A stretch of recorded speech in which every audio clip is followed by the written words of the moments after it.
鼻をつまんでくしゃみ我慢する人、それ喉が破裂しますよ。逃げ場を失ったく浮きやつが喉の組織を物的に突き破るんです。こちらのゾウさんをご覧ください。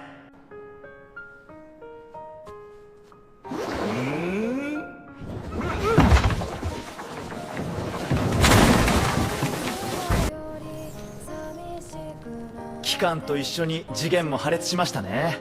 くしゃみは思い切り出しましょう。いいねとフォローで命を守ってね。